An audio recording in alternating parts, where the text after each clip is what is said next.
Bonjour à tous et bienvenue pour un nouvel épisode de Shop ou pas Shop, le format court qui vous résume un tout petit peu les meilleurs matchs du moment avec le match de la LAN Story Cup entre Nemo et Itabashi Zangief. Alors les deux joueurs qui font, vous le savez, que se taunter depuis quelques mois. L'un traite le personnage d'abruti parce qu'il fait que des crush X, l'autre traite son personnage d'abruti parce qu'il fait que des 360. Et là ça va se régler en 3 dans un tournoi qui sera résumé je pense dans le prochain Mort Passant en Pif, le premier Mort Passant en Pif de la saison. Il y a eu des grosses choses à dire sur ce tournoi. Dans Shop ou pas Shop, on va essayer de vous passer quelques matchs un peu inédits. Désolé pour la qualité du son et de l'image catastrophique, mais bon, c'est une vidéo prise sur un stream chinois de Doyu. Très bon reset là-dessus, il prend un petit point, l'Ariat Stone impeccable. On optimise la barre de super et le Chop de l'ours qui donne le premier round à Itabashi Zangief. Les deux joueurs, hein, ils s'adorent. En fait, ils étaient dans la même chambre. On les a vus sur Twitter. Ils prennent des photos l'un de l'autre. Bon, ils organisent évidemment tout le sel qu'il y a autour d'eux. Il est bien entendu que ces deux joueurs ne se détestent pas. Mais ils adorent se taunter l'un l'autre. Un peu façon Luffy Valmaster. Mais à la japonaise.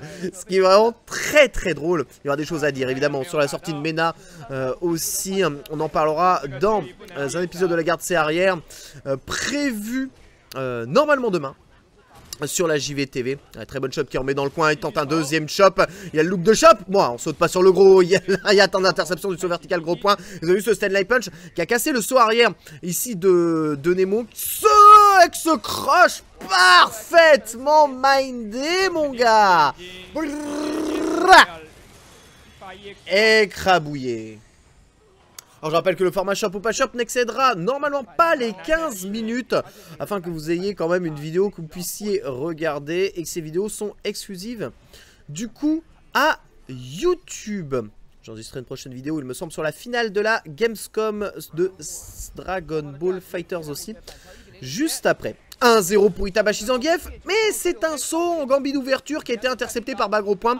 Et vous avez vu, hein, juste une interception par Bagro Point. Ouah, il a mis le V-Skill qui a absorbé les deux hits pour ensuite mettre Chop arrière et inverser la position. Vous avez vu que Nemo ne se laisse absolument pas faire. Deuxième tentative de Sten gros pied en Mitty. Est-ce que aussi intercepté par la ex Chop de l'ours. Aussi un Armor, toujours dans le reset avec l'avant gros pied.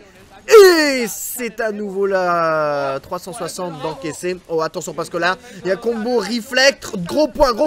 Il met un deuxième reflect en cancel après le troisième gros point qui a remis au sol. Et maintenant il est très en avance à l'énergie. Nemo charge son canon. Oh, par contre là il aurait pu prendre peut-être un tout petit peu plus cher avec une ex 360 plutôt qu'un stand like Lariat. Il a eu peut-être un peu de chance, mais je pense qu'il était à distance de prendre ça. Le V-Skill chargé si près n'est à mon avis pas très indiqué. Ouais, bien joué hein. Il a absorbé avec le V-Skill hein, ici. Le knee drop de Nemo pour revenir hein, simple hein, avec des lights. On voit pas spécialement de décalage. On ça joue pas non plus forcément le crush counter. On joue beaucoup sur les frame traps et set jump là-dessus. Il se met à bonne distance là où Itabashi ne peut pas trop punir ni avec stand gros pied ni avec gros point chargé. Et il attend que ce dernier saute hein, en anticipation de projectile et de hex crush. Mais Nemo ne fait pas de hex crush au pif. Par contre il décale ses sauts en carotte de Chop. Et Itabashi Zangief il a l'intelligence de pas déchoper. Et du coup à chaque fois il y a l'Ariat et chaque fois ça lui sort du coin. Bon cela dit la Nemo il est très bien parti sur ce deuxième round. Mais il est clairement dominé. Il a lâché son V-Skill. Et du coup l'avant moyen point lui a cassé ses frames de recover. V-Skill qui absorbe que quand tu laisses charger les coups. Il y a dash avant à petit pied. Pour Sten gros point, tenter le crush counter juste après. Itabashi vous voyez, il essaye de pousser petit à petit Nemo. Mais Nemo, il le comprend que le décalage d'Itabashi ne sont pas anodins. TCA, c'est pas safe. Oh, si, ça l'est complètement. Oh, ce canon qui est safe et la super qui est entièrement gaspillée, malheureusement. Du côté de Itabashi Zangief. Il va devoir crapahuter pour revenir un tout petit peu à la vie. Mais on voit ici que Nemo, en margeant son V-Skill, va quasiment charger sa barre de V à fond. Le V-Trigger est quasiment là. Donc il prend un gros point. Voilà, ex-crush et bra. Il peut mettre l'intégralité de son V-Trigger derrière ex-crush. Bon, il a un peu raté sa phase derrière, donc il reprend en 360. Il va devoir prendre... Oh, bah, excusez-moi. Pardon, désolé. Excusez-moi. Désolé. Pardon. Pardon. On s'excuse, pardon. Bah oui, X7Bot, hein, X7Bot, c'est sûr que sur toutes les phases anti-backdash au Raido Cyclone de Zangief, le X7Bot, c'est totalement garanti. Il a passé au travers, allez, dash avant 360. Sur un bas gros point, il essaye beaucoup de bas gros points en entrée de jeu, Nemo. On voit le bas gros point qui touche très loin la hitbox, assez étendue quand même de Zangief. Assez intéressant. Mais Nemo qui maîtrise mieux les distances, je dois bien vous avouer. Les mind games sont quand même du côté du Itabashi, mais les distances sont vraiment maîtrisées par Nemo. Chaque fois il a la bonne distance pour pas se prendre les gros points de Itazan, pour pas se prendre les stands moyens points, pour pas prendre les stands petits pieds. Le X Nidrop a parfaitement fonctionné, ça lui a permis de sortir du coin. Et là il y a un V-skill qui est utilisé dans le vent, même si le dash avant était un peu culotté. Ouais. Voilà, il peut mettre le W trigger suivi de mort. W trigger, un V trigger en whiff punish, gros point V trigger, on en remet un deuxième, ensuite on lunch et on termine le combo juste après. Dès que le V trigger peut vraiment être utilisé juste comme ça en réflexe de punition de quelque chose. Et généralement comme tu prends quand même des multi-hits, si le Aegis Reflect t'arrive au cac, bah t'as la possibilité de faire très mal. Juste après en combo, V-Reversal, hein, bien carotté. Et le temps de bourre pressé. Oh, avec le V-Skill qui carotte le V-Reversal. Oh, il est tellement loin, Itabashi. À dos de doigt du stun. Il re-V-Reversal pour faire tomber son stun. Mais c'est pas grave. Bas petit point, re 360. La vie qui descend de toute façon. Et les dégâts blancs qui sont encaissés et confirmés. Allez, balle de 2 à 1 pour les deux joueurs. C'est vraiment très serré entre les deux. Hein. On constate beaucoup que dans Street Fighter V, le FT5 semble être un format assez juste, étant donné qu'il est très facile de prendre 3-0 des fois et de revenir 5-3 dans ce jeu.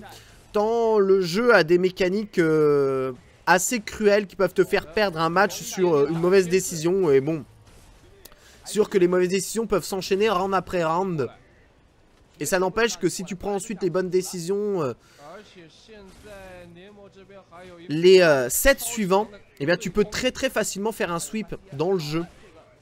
On l'a vu à plusieurs reprises, il n'avait pas de quoi activer ni V-Trigger ni rien, il a juste mis un target combo, il joue juste ce qu'il faut, voilà, pour utiliser toute sa barre de super et venir remporter un match qu'il a totalement dominé. 2 à 1, c'est en 3, on est dans le top 8.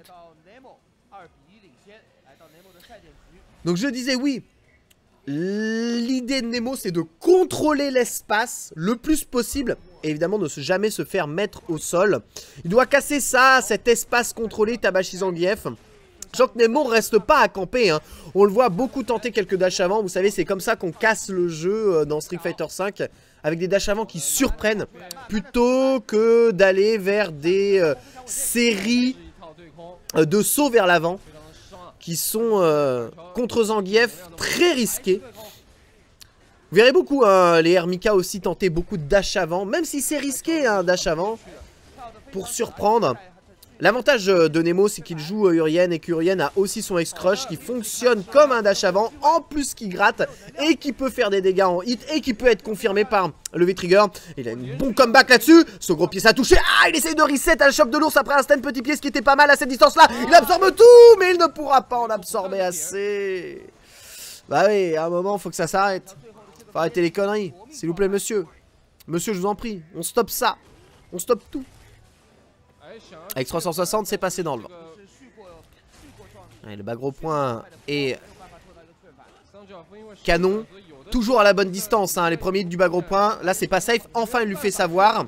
Avec un target combo bien puni. Bon il pensait que ça rentrait en hit mais le bas moyen point il est cancellable. Et là il a mis malheureusement Itabashi Zangief dans le coin. Le recover un peu plus long hein, sur le headbutt hein, qui a permis d'être chopé. Vous avez vu que ce Nidrop est immédiatement cassé par un lariat. On saute par sur le gros. C'est la philosophie hein, Itabashi Zangief. Oh là là là là, qui ramasse cette botte avec un 360 aérien. Tellement bien joué, malheureusement il rentre dans un Aegis Reflect qui est fatal. Oh il est encore dedans. Mind game, il est repoussé. Et il prendra avec ce crush. Regardez Nemo qui se lève et yes. Et qui vient tendre la main. Regardez. Allez, serre la main mon vieux. Oui, je te serre la main. Il travaille le sel. le plus loin possible. Voilà, j'espère que cette vidéo vous aura fait plaisir. Il y a beaucoup, non seulement du sel, mais aussi de la grande qualité de jeu dans cette vidéo. Ne ratez pas, bien entendu, les prochains épisodes de Shop ou pas Shop, toujours dans ce format court, avec ce nouveau channel Ken Bogard Versus, uniquement consacré aux jeux de Versus, et notamment, bien entendu, le jeu de combat avec meurtre passant en pif, le coffre à Versus, la garde c'est arrière, qui seront uploadés du coup ici. Abonnez-vous du coup à cette chaîne si vous voulez être tenu au courant des dernières vidéos inédites qui seront postées là-dessus, et des VOD bien sûr de la JVTV aussi. Voilà, bisous et à bientôt pour une prochaine vidéo sur les 30 ans de Street Fighter et Dragon Ball FighterZ.